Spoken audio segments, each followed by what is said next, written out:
So here I am at the ICC 2014, joined by Gildas Sorin from Novaled in Germany, in Dresden. Thank you for a most stimulating talk just now.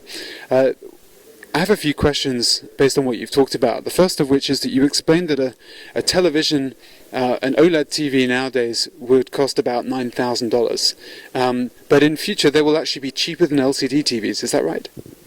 It's even more than that. The price on the market is 9,000. Doesn't mean that the cost is 9,000. Might be a bit higher, by the way. But you're right. Indeed, OLED has the potential to be extremely cheap, because the structure of the OLED display is much simpler than the LCD display. And you don't need so complex backlighting. You don't need backlighting at all. You don't need the polarizer. You don't need diffuser, and so on and so on. You simply, and I put this word voluntarily simply, you put simply 200 nanometer of organic materials on top of your TFT, and you have an OLED display. The reason why this display is not so cheap today is because we are at the beginning of the production, and we are step by step gaining maturity.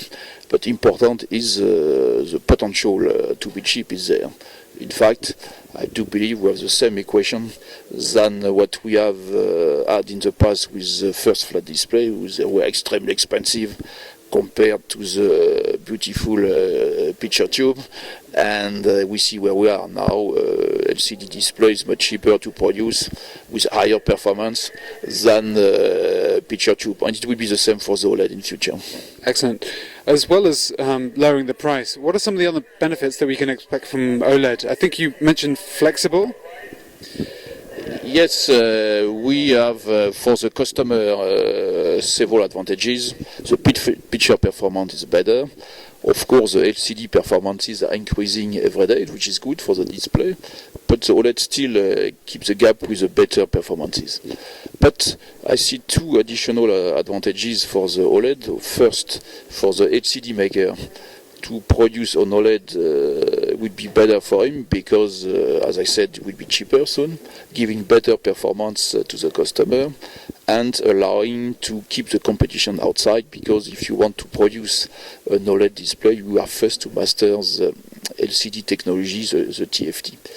But you're right, if we look at the future, the OLED will allow additional advantages, mainly a flexible display, and I don't speak on the bendable we see today, the so-called curved TV. I speak on really piece of paper-like, which can make a nice display. And I'm pretty sure that we cannot imagine today the advantages given by this technology, as nobody was able to imagine 6 years ago that a smartphone would become the major telephone in 2014. Would you dare to put any kind of timeline on when we might expect some of these ideas to become reality? Now you're putting the challenge on my shoulders. Difficult to say, because the plastic, this substrate for an OLED is already available. That means we can make an OLED on the plastic already today. The OLED is capable to be deposited on the plastic. The problem is OLED need to be isolated from air and humidity, which is not able with plastic foil, because humidity and air is going through. Therefore, the question is, to answer your point, how long does it take to find the proper barrier? That means to isolate the OLED from the air. That means to put something between the plastic substrate and the OLED. I see good progress in the last 2 years. Now, if you ask me really to put some date, I would say it takes again a couple of years to have something really emerging, knowing that in the meantime we should see step-by-step product on the market. Okay, well, it sounds very exciting.